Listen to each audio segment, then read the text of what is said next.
जय श्री राधे गोविंद, श्री हरिदास, जय बाबा भोलेनाथ। आज हम इस वीडियो में श्रावण मास महात्म्य का तीसरा अध्याय सुनेंगे। स्कंद पुराण के अंतर्गत श्रावण मास महात्म्य दिया गया है। इसमें 30 अध्याय हैं। तीसरा अध्याय शुरू करने से पहले आपको बता दें कि इससे पहले के 2 अध्याय हमने अपने चैनल पे अपलोड किए हुए हैं। अगर आपने वो अध्याय नहीं सुने हैं तो उन्हें भी आप ज़रूर सुनिए। चलिए अब सुनते हैं श्रावण मास महात्म्य का तीसरा अध्याय। आज तीसरे अध्याय में हम सुनेंगे श्रावण मास में किए जाने वाली भगवान शिव की लक्ष्य पूजा का वर्णन। लक्ष्य पूजा का वर्णन, नक्त व्रत और भूमि शयन और मौन व्रत का विधान। इससे पहले दूसरे अध्याय में हमने सुना भगवान शिव सनत कुमार की विनम्रता से खुश होकर उन्हें श्रावण मास के नियम और श्रावण मास की प्रत्येक तिथियों का व्रत और उन व्रत के देवताओं का नाम बताते हैं और चारों मासों में निषेध वस्तुओं के बारे में जानकारी देते हैं और बताते हैं कि शिव और विष्णु परमार्थ की दृष्टि से एक ही है और जो इनमें भेद करते हैं वो नरकगामी होते हैं। तो चलिए अब शुरू करते हैं श्रावण मास महात्म्य का तीसरा अध्याय। सनत कुमार बोले, हे भगवान, आपने श्रावण मासों का संक्षिप्त वर्णन किया। हे स्वामिन, इससे हमारी तृप्ति नहीं हो रही, अतः आप कृपा करके विस्तार से वर्णन करें, जिसे सुनकर हे सर्वेश्वर मैं कृतकृत हो जाऊंगा। ईश्वर बोले, हे योगीश, जो बुद्धिमान नक्तव्रत के द्वारा श्रावण मास को व्यतीत करता है वह 12 महीनों में नक्तव्रत करने के फल का भागी होता है। नक्तव्रत में दिन की समाप्ति के पूर्व सन्यासियों के लिए एवं रात्रि में गृहस्थों के लिए भोजन का विधान है। उसमें सूर्यास्त के बाद 3 घड़ियों को छोड़कर नक्त भोजन का समय होता है। सूर्य के अस्त होने के पश्चात 3 घड़ी संध्या काल होता है। संध्या बेला में आहार, मैथुन, निद्रा और चौथा स्वाध्याय, इन चारों कर्मों का त्याग कर देना चाहिए। गृहस्थ और यति के भेद से उनकी व्यवस्था के विषय में मुझसे सुनिए। सूर्य के मंद पड़ जाने पर जब अपनी छाया अपने शरीर से दुगनी हो जाए उस समय के भोजन को यति के लिए नक्त भोजन कहा गया है। रात्रि भोजन उनके लिए नक्त भोजन नहीं होता। तारों की दृष्टिगत होने पर विद्वानों ने गृहस्थ के लिए नक्त कहा है। यति के लिए दिन के 8वें भाग के शेष रहने पर भोजन का विधान है। उनके लिए रात्रि में भोजन का निषेध किया गया है।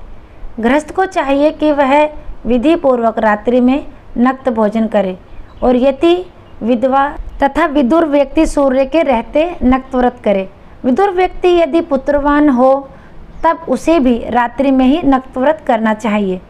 अनाश्रमी हो अथवा आश्रमी हो अथवा पत्नी रहित हो अथवा पुत्रवान हो, उन्हें रात्रि में नक्त व्रत करना चाहिए। इस प्रकार बुद्धिमान मनुष्यों को अपने अधिकार के अनुसार नक्त व्रत करना चाहिए। इस मास में नक्त व्रत करने वाला व्यक्ति परम गति प्राप्त करता है। मैं प्रातःकाल स्नान करूँगा, ब्रह्मचार्य व्रत का पालन करूँगा, नक्त भोजन करूँगा, पृथ्वी पर सोऊंगा और प्राणियों पर दया करूँगा। हे देव, इस व्रत के प्रारंभ करने पर यदि मैं मर जाऊँ तो हे जगतपते, आपकी कृपा से मेरा व्रत पूर्ण हो। ऐसा संकल्प करके बुद्धिमान व्यक्ति को श्रावण मास में प्रतिदिन नक्त व्रत करना चाहिए। इस प्रकार नक्त व्रत करने वाला मुझे अत्यंत प्रिय होता है। ब्राह्मण के द्वारा अथवा स्वयं ही अतिरुद्र, महारुद्र अथवा रुद्र मंत्र से महीने भर प्रतिदिन अभिषेक करना चाहिए।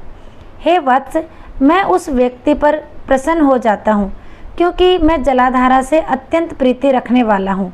अथवा रुद्र मंत्र के द्वारा मेरे लिए अत्यंत प्रीतिकर होम प्रतिदिन करना चाहिए।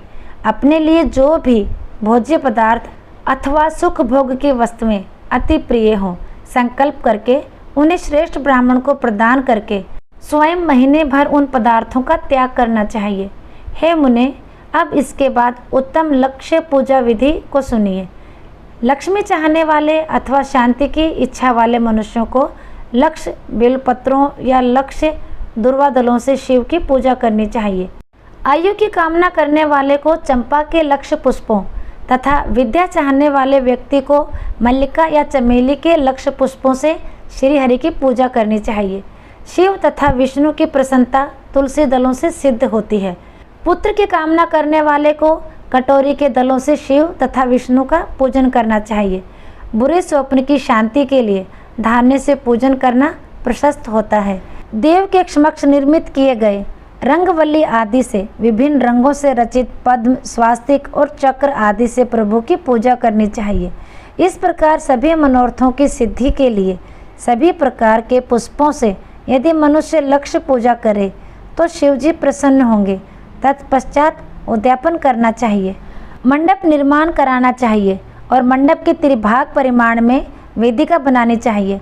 तदंतर पुण्याहवाचन करके आचार्य का वर्ण करना चाहिए और उस मंडप में प्रविष्ट होकर गीत तथा वाद्य के शब्दों और तीव्र ध्वनि से रात्रि में जागरण करना चाहिए। वेदिका के ऊपर उत्तम लिंगतोभद्र बनाना चाहिए और उसके बीच में चावलों से सुंदर कैलाश का निर्माण करना चाहिए। उसके ऊपर तांबे का अत्यंत चमकीला तथा पंच पल्लव युक्त कलश स्थापित करना चाहिए और उसे रेशमी वस्त्रों से वेष्टित कर देना चाहिए। उसके ऊपर पार्वती पति शिव की स्वर्णमय प्रतिमा स्थापित करनी चाहिए। तत्पश्चात पंचामृत पूर्वक धूप, दीप तथा नैवेद्य से उस प्रतिमा की पूजा करनी चाहिए और गीत, वाद्य, नृत्य तथा वेद शास्त्रों तथा पुराणों के पाठ के द्वारा रात्रि में जागरण करना चाहिए। इसके बाद प्रातःकाल भली भांति स्नान करके पवित्र हो जाना चाहिए और अपनी शाखा में निर्दिष्ट विधान के अनुसार वेदिका निर्माण करना चाहिए। तत्पश्चात मूल मंत्र से या गायत्री मंत्र से या शिव के सहस्त्र नामों के द्वारा तिल तथा घृत मिश्रित खीर से होम करना चाहिए अथवा जिस मंत्र से पूजा की गई है उसी से होम करके पूर्ण आहुति डालनी चाहिए। इसके बाद वस्त्र, अलंकार तथा आभूषणों से भली भांति आचार्य का पूजन करना चाहिए। तत्पश्चात अन्य ब्राह्मणों का पूजन करना चाहिए और उन्हें दक्षिणा देनी चाहिए। जिस जिस वस्तु से उमापति शिव की लक्ष्य पूजा की हो उसका दान करना चाहिए। स्वर्णमयी मूर्ति बनाकर शिव की पूजा करनी चाहिए। यदि दीप कर्म किया हो तो उस दीपक का दान करना चाहिए।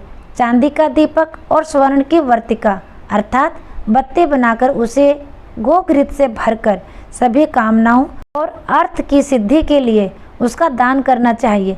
इसके बाद प्रभु से क्षमा प्रार्थना करनी चाहिए और अंत में 100 ब्राह्मणों को भोजन कराना चाहिए। हे मुने, जो व्यक्ति इस प्रकार पूजा करता है मैं उस पर प्रसन्न होता हूँ। उसमें भी जो श्रावण मास में पूजा करता है उसका अनंत फल मिलता है। यदि अपने लिए अत्यंत प्रिय कोई वस्तु मुझे अर्पण करने के विचार से इस मास में कोई त्यागता है तो अब उसका फल सुनिए। इस लोक में तथा परलोक में उसकी प्राप्ति लाख गुना अधिक होती है। सकाम करने से अभिलषित सिद्धि होती है और निष्काम करने से परम गति मिलती है। इस मास में रुद्रा अभिषेक करने वाला मनुष्य उसके पाठ की अक्षर संख्या से एक एक अक्षर के लिए करोड़ों करोड़ों वर्षों तक रुद्रलोक में प्रतिष्ठा प्राप्त करता है।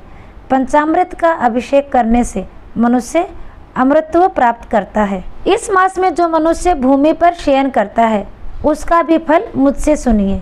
हे द्विजश्रेष्ठ, वह मनुष्य 9 प्रकार के रत्नों से जड़ी हुई सुंदर वस्त्रों से आच्छादित, बिछे हुए कोमल गद्दे से सुशोभित, देश तकियों से युक्त, रम्य स्त्रियों से विभूषित, रत्न निर्मित दीपों से मंडित तथा अत्यंत मृदु और गरुड़ा आकार प्रवाल मणि निर्मित अथवा हाथी दांत से बनी हुई अथवा चंदन की बनी हुई उत्तम तथा शुभ शैया प्राप्त करता है।